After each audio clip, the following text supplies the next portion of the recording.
Hey, at the time of filming this, a few minutes ago, a podcast conversation that we did with Rocco Venizelos, who's a chiro from Europe, and also Michael Shacklock.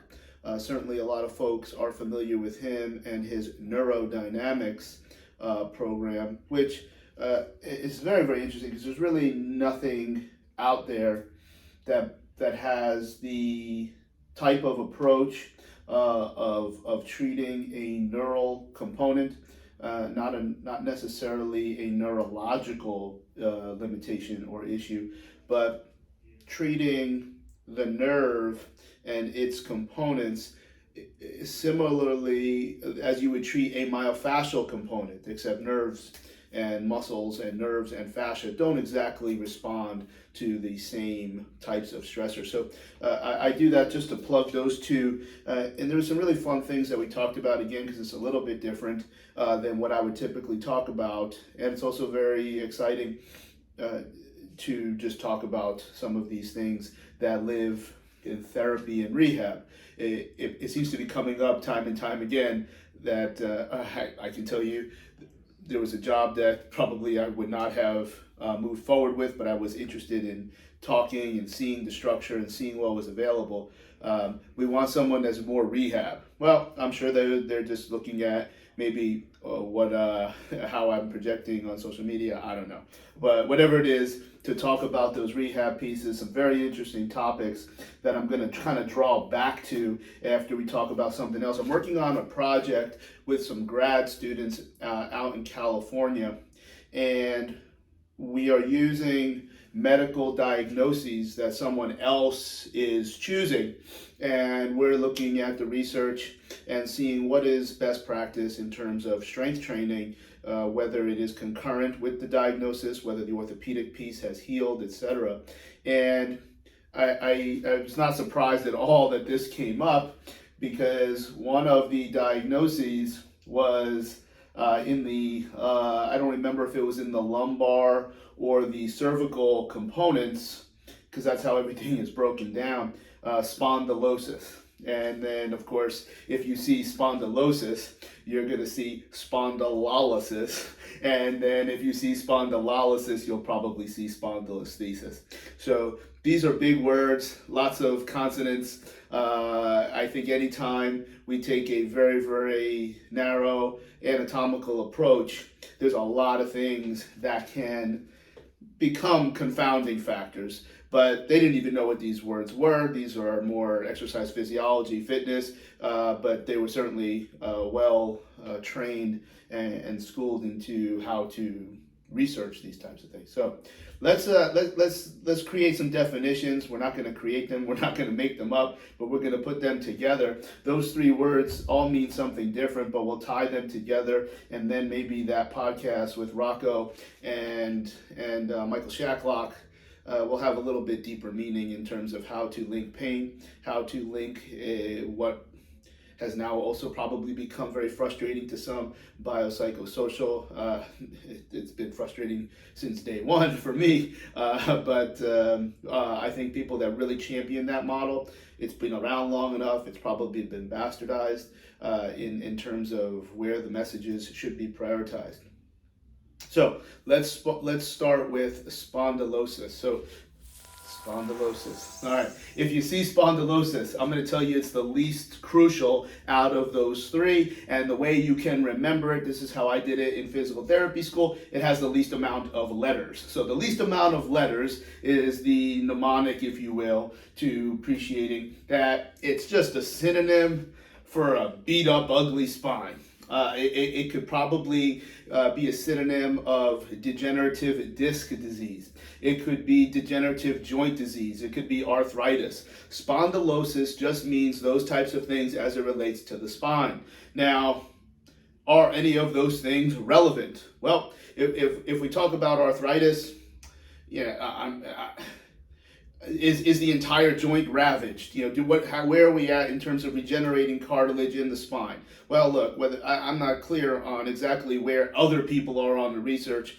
Certainly, things like regenikine and stem cells are available with a big ticket. I think we've seen a lot of people that work. Maybe we're just remembering the ones that work, and we're not remembering the ones that didn't work, provided that those injections and those regenerative options are being used in the right place at the right time. So that degenerative joint disease, is that even any different than arthritis? I don't even know that answer. Degenerative disc disease, if you get that as a diagnosis, so whether physical therapist or in fitness, where the patient just happens to have their diagnosis, I don't even know. Degenerative disc disease means absolutely nothing, because first of all, there's a whole bunch of other people that would probably get the same imaging and the same pathoanatomical diagnosis and have no symptoms at all. But just to say you have a disc issue, it doesn't tell you anything about their symptoms. It doesn't tell you anything about a directional preference, if there is one. All very, very cloudy information. Basically, if you see spondylosis, it just means that person has likely complained of back pain, probably non-specific back pain, and it can mean a whole lot of things, where many, many dozens, if not more, treatment methodologies can remediate those symptoms, including just intelligent training. And if it hurts, don't do it. Spondylosis, not a big deal. All right, then the next one, with a lot more letters and a lot more consonants. You take spondylosis and you add another LO, so you have spondylolysis. Spondylolysis is a little bit more tangible than spondylosis. When we look at the anatomy of the vertebrae, and we'll probably see this more in the lower thoracic, if not only the lumbar, just based on how the different vertebrae are structured differently. We know that the joints and the actual shape of the vertebrae will change as we course the entire spine. Okay, but when we look at the structure that's labeled as the pars articularis, there'd be like a big circle, and then we have lines, and then when you touch in the back, the tail, if you will, looking like Abomination from Incredible Hulk, which also was in Shang-Chi, and he got his ass kicked in that as well. But the pars articularis, and we can look up these things. This is where you'll see stress fractures. So stress fractures, usually that MRI is the industry standard to diagnose this. Again, though, the level of relevance is very, very debatable. A lot of people are going to have an MRI that, only because they have symptoms of some sort. Now, whether those symptoms have anything to do with these two little individual stress fractures, which may not even be equal on both sides, may not even be present on both sides, is just, it really challenges where I would consider sensible to even care about what this says. If the person walked in, then what we would do is simply evaluate and apply the relevant strategies. We've talked about this in another repost I just did, where we're going to look at what therapy is useful to modulate pain, where are we going to apply rehab exercises, where are we going to apply fitness exercises. We're going to run the model. And just because someone has these two stress fractures, that doesn't mean that there is only one compartment of how we're going to fill out those three runways. It just doesn't make sense. And in fact, a lot of people are going to have these stress fractures and not even know it because they have no symptoms. They're jumping over buildings and punching people in the face, but they have stress fractures. Now, it is probably, at least according to my experience, I remember that job from before, I think I'm not that rehab, of 23 years of being a physical therapist, it is usually related to a overload of extension in the lumbar spine. And we see that as a theme across many different commercial models because it's correct. That heavy arch, whether it is voluntary like we see in certain types of strength sports, or if it's just the preferred motoric strategy, overloading the lumbar spine can lead to a spondylolysis, which is just the stress fractures. Let's change what we think is the provoking component to the spondylolysis, and you train the holy hell out of them. It is not a Again, part of where the message here is we are not going to take a directly pathoanatomical approach. Well, if someone has this, they're always going to do this. There are going to be times where that appears to happen, but that's just based on statistics. I don't think we should ever fall into any trap of one thing always being the complete generator of all symptoms, which of course would include pain. So how do you remember stress fracture, spondylolysis, the one that has a whole bunch of letters and maybe isn't the easiest to say? That's the one that has the stress fracture. So you can say spondylolysis, it looks just like the previous one, stress fracture. And then the last one we're going to say is the worst. So it's the weirdest looking, it's got more consonants, and that one is called spondylolisthesis. Spondylolisthesis is probably harder to say, so it's probably a more aggressive form of spondylolysis, where now those stress fractures have now cracked, and there is definite daylight in between the ventral and dorsal components to that spinal segment. So typically it is associated with droppage. Slippage is another term that you'll see people talk about. I'm going to put it in the same exact category as spondylolysis. That person may have significant symptoms. Their approach to physical activity may be much more governed because, yeah, if there's slippage, it's probably potentially there might be somebody that doesn't have as much symptoms as somebody that just has the stress fractures. There's more business that has been done at that joint, and that may remediate the training model. That being said, to immobilize it and without any interest in understanding how it happened in the first place, there's a wealth of training that can happen for the most painful of spines. Spines don't always hurt when you're on your back, and you have all sorts of upper body training, perhaps training locally at the ankle if you can't move the hips without dissociating from the lumbar spine or symptoms. So things like clamshells. We had a young athlete. Again, these are completely underpowered individuals that typically will see this. We're going to see this in our soccer moms that are doing yoga, Pilates stuff. Of course, there's others, and there's nothing wrong with yoga and Pilates. There's many styles, etc. But when you see people that gravitate to those types of models, they're typically very, very weak and underpowered. You're going to see the same thing in the overuse syndromes of young athletes. Again, in the city, we're going to see a lot of those white-collar sports, particularly tennis, etc., where if lumbar extension is associated with generating stabilization, you're going to run into an issue. So that being said, it doesn't put you into a place where only one thing matters and where only one thing has this typical course of do this, do this, do this, do this. Using a pathoanatomical approach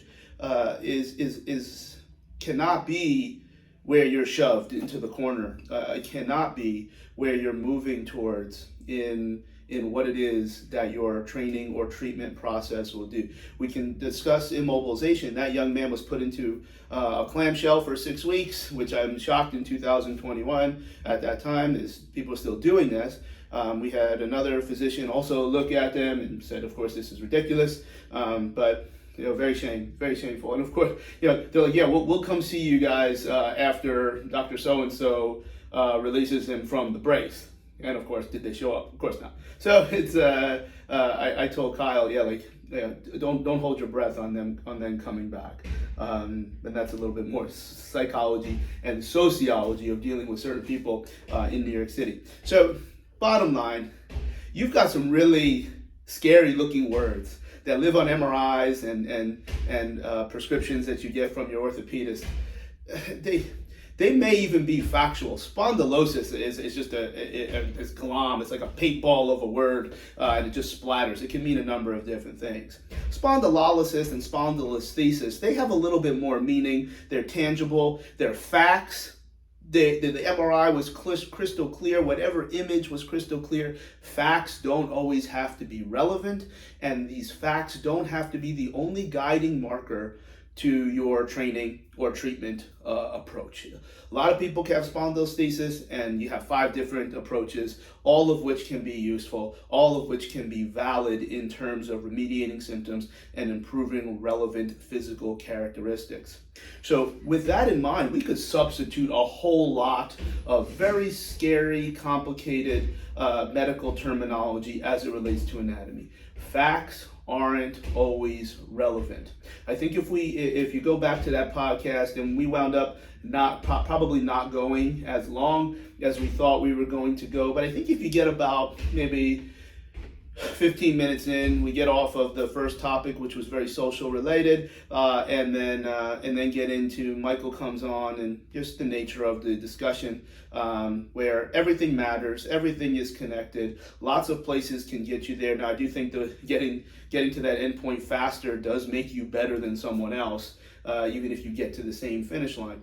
But in terms of really, what this means, some of my experiences, both positive and not positive, in exploring and or being exposed to the model of biopsychosocial, which in my nomenclature I would consider a completely different discussion, a completely different organism as pain science. Pain science, again, are facts. These are things that we know are happening and that will continue to happen because they happen a lot.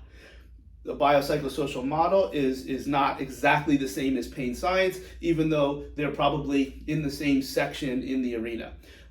We talk quite a bit about that, but when you listen, understand, you could have a lot of scary words, and nobody. Of course, it also goes into, well, the doctor said this, or if you're a trainer, the physiotherapist said this. Everybody should be working together. I don't have any comment on like how this mom handled this young man, well, because the doctor said this, when another doctor said, first of all, they only went to 2, that was 1-to-1. Why you picked one and not the other doesn't make any sense. If you are going to get second opinion, make sure you get 2, then you could have a shutout, or at least it's a 2-to-1 victory pushing you in one direction. Anyway, don't be scared of these worese. It hurts here. Well, what do you think that's my QL? I'm like, I don't know. It just hurts here. Like I don't. There's a message and a methodology of communicating that takes you away from anatomy and just creates perhaps a more binary form of communication.